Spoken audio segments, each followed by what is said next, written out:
1,000%, John. And I don't know how to. I really don't know how to fix that. We tried election laws and stuff, but they're gonna just steal it, John. They're gonna think about this, John. People say I see a lot of debates locally, and we can get into it, but a lot of debates locally ask the question, will you accept the results of the election in 2022?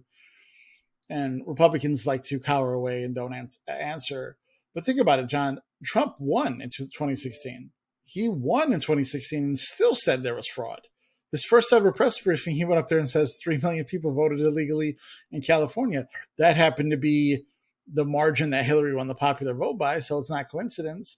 But in Texas, he won Texas in 2020, and he still said, oh, we won Texas by a lot more than they said we won.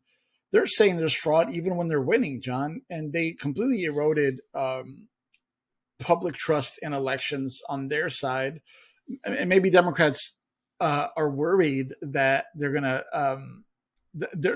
like I don't have distrust in the system as much as I have distrust in the people who are running the system in certain states, right? We see in Arizona, Georgia, Michigan, there's state legislators that are planning to give the election to the Republican candidate no matter what. I definitely don't think this is over. The January 6th committee, I'm surprised that we could talk about it now, but John, are you surprised that they didn't?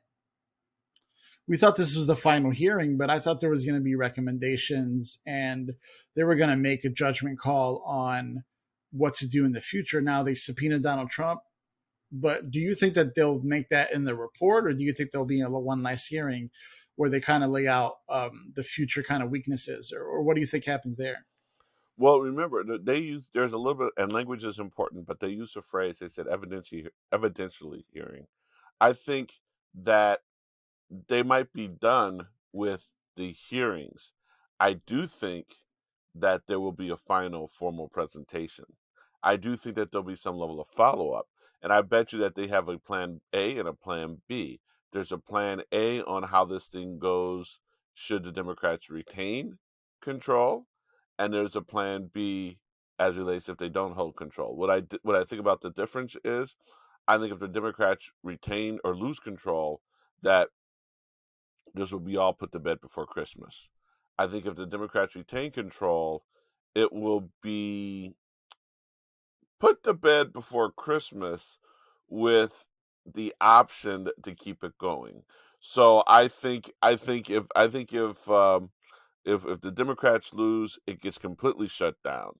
I think if the Democrats win, we do get a very good work product, but a work product with the understanding that the commission stays intact. Now, let's also remember two things here too.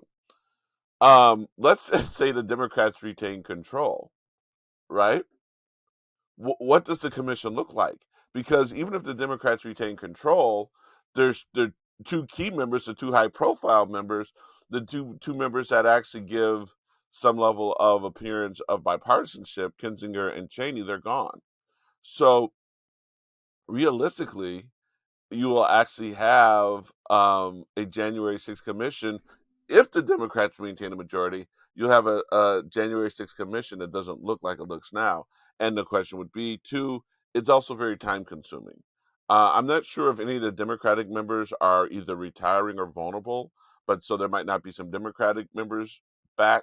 And it is also something where you can see Benny Thompson and Jamie Raskin and Adam Schiff.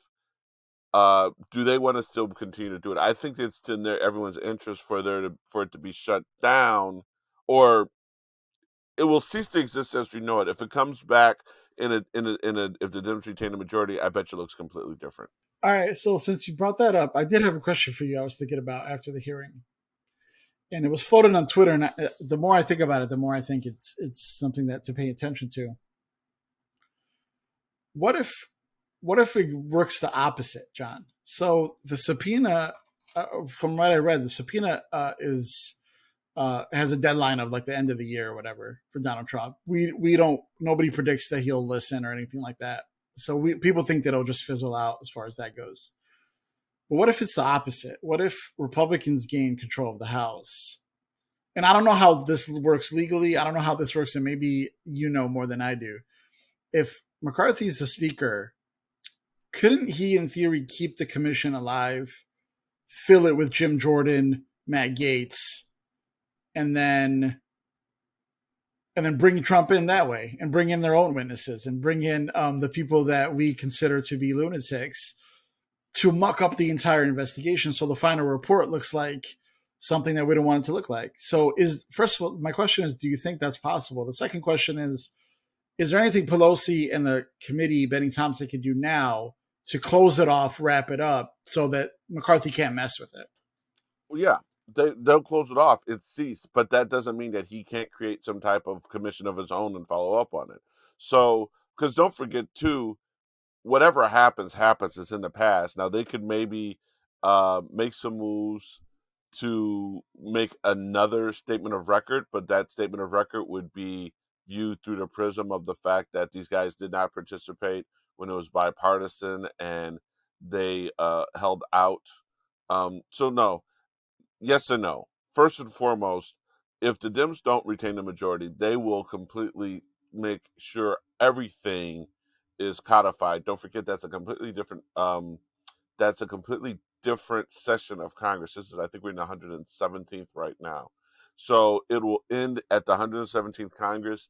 Everything that they do can't be undone for a few reasons. First and foremost, they're just presenting a record. It's in the congressional record. They're not going ahead and they're not impeaching. They're not sanctioning.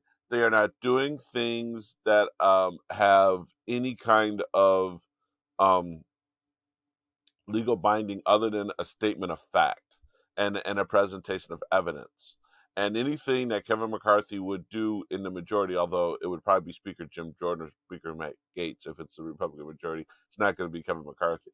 But anything that the Republicans would do in the majority would be trying to recreate a new narrative, a new statement of fact, but it doesn't undo. It would, at worst, it would be a competing body of work, but it doesn't undo anything that they did with January 6th.